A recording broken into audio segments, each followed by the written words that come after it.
Example 6.31. From the top of a 12-meter high building, the angle of elevation of the top of a cable tower is 60 degree and the angle of depression of its foot is 30 degree. Determine the height of the tower. இப்போ என்னன்னா 12 metre height கொண்ட ஒரு building இருக்குது. இந்த பில்டிங்கோட height 12 metre. அப்புறம் ஒரு tower இருக்குது, cable tower. அந்த கேபிள் டவர் பில்டிங் டாப்பில் இருந்து அந்த பில்டிங்கு டாப்பில் இருந்து அந்த கேபிள் டவரோட டாப்பை பார்க்கும்போது எவ்வளோ டிகிரி சொல்கிறாங்க? 60 டிகிரி. அதே பில்டிங் டாப்லேருந்து கேபிளோட பாட்டமை பார்க்கும்போது எவ்வளோ டிகிரி சொல்கிறாங்க? 30 டிகிரி. இப்போ என்ன கேட்குறாங்கன்னா, இந்த டவரோட ஹைட்டு என்னான்னு கேட்குறாங்க. சரியா?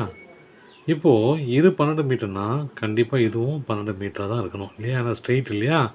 இதான ஸ்ட்ரெயிட்டாக கன்சிடர் பண்ணிக்கிறோம். அப்போது இது பேர் வச்சுக்கலாம், ABCDEன்னு வச்சுக்கலாம். இப்போ பாருங்கள், இது 30 டிகிரினா இது என்ன இருக்கும்? இதுவும் 30 டிகிரி. நான் ஏற்கனவே சொல்லியிருக்கேன், ஒரு 2 பேரல் லைனில் ஒரு கிராஸில் ஒரு லைன் வரைஞ்சேன்னா ஆப்போசிட் ஆங்கிள் ஈக்குவலாக இருக்கும் இல்லையா? இப்போ இது ரெண்டையும் ஸ்ட்ரைட் லைனாக கன்சிடர் பண்ணிக்கிட்டு இந்த இதுக்கு ஆப்போசிட்டு இது இல்லையா? அப்போது இந்த ஆங்கிளும் இந்த ஆங்கிளும் ஈக்குவலாக இருக்கும். அப்போ இந்த ஆங்கிளும் ஈக்குவலாக இருக்கும். ஓகேங்களா? இப்போ நம்ம என்ன பண்ணலாம், இப்போ நான் இதை வச்சு இதை கண்டுபிடிக்க போகிறேன். இதை கண்டுபிடிச்சிட்டுனா அடுத்து நான் இந்த பாயிண்ட்டு இந்த மீட்டரையே கொண்டு போய் நான் அங்கே வச்சுக்குவேன். அப்புறம் இதை வச்சு இதை கண்டுபிடிப்பேன். ஓகேவா? இதையும் ஆட் பண்ண எனக்கு வந்துடும் டவரோட ஹைட்டு. நான் இப்போ நான் ஃபஸ்ட்டு என்ன எடுக்க போகிறேன், இந்த ஃபஸ்ட்டு ட்ரையாங்கிள் எடுத்துக்கலாம். சரியா? இது ரொம்ப ஈஸியாக இருக்கும். இதை எடுத்துக்கிட்டு அதுக்கப்புறம் மேலே போகலாம்.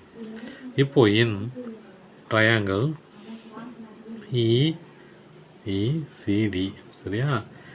என்னது இருக்குது? ஆப்போசிட் கொடுத்துட்டாங்க, அட்ஜசன்ட் கண்டுபிடிக்கணும் இல்லையா? அப்போ என்ன அர்த்தம்?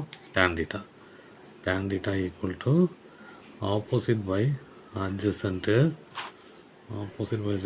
அப்போது என்னது? ED by DC. ஓகே. இப்போ ED என்னது? 12 மீட்டர். DC கண்டுபிடிக்கணும் இல்லையா? DC கண்டுபிடிக்கணும். tan 30 degree. இப்போ பாருங்கள், tan 30 டிகிரி என்னது? 1/√3 ஈக்குவல் டு 12 பை DC. அப்போது DC ஈக்குவல் டு 12√3. ஓகேங்களா? இது அப்படியே வச்சுக்கலாம். அப்போ இதனால் இது 12√3. அப்போ இது 12√3னா கண்டிப்பாக இதுவாக இருக்கும். இதுவும் 12√3. ஏன்னா 12√3. ஏன் அப்படின்னா இந்த ஸ்ட்ரைட்டாக இருக்கும், இந்த டவரும் ஸ்ட்ரைட்டாக இருக்கும் இல்லையா? இதோட டிஸ்டன்ஸ் இங்கே பாட்டமில் எப்படி இருக்குதோ அதே மாதிரி தான் டாப்லேயே இருக்கும். அதனால் நான் இதை கன்சிடர் பண்ணிக்கிறேன். இப்போ இங்கே போட்டுட்டு நான் இதை வச்சு இந்த ட்ரையாங்கிளில் இதை வச்சு நான் இதை கண்டுபிடிக்க போகிறேன். ஓகேங்களா? இப்போது செகண்டு இன் ட்ரையாங்கிள் AEB. இப்போது ஆப்போசிட் பை அட்ஜசன்ட் இல்லையா? ஆப்போசிட் எனக்கு வேணும், அட்ஜசன்ட் கொடுத்துருக்கேன், தெரியும் எனக்கு. இதை கண்டுபிடிச்சி நான் அங்கே போட்டேன்.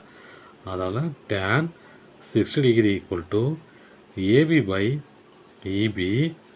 tan 60 டிகிரி என்னது?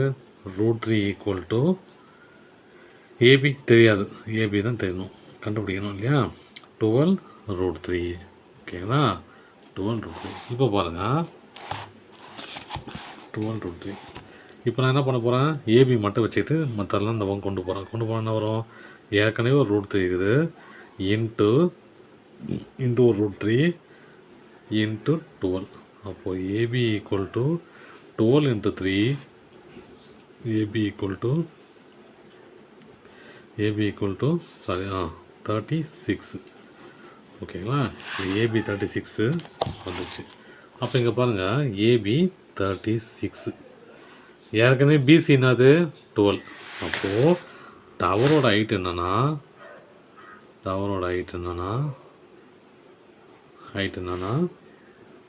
36 + 12 ஈக்குவல் டு 48 மீட்டர். அவ்வளோதான்.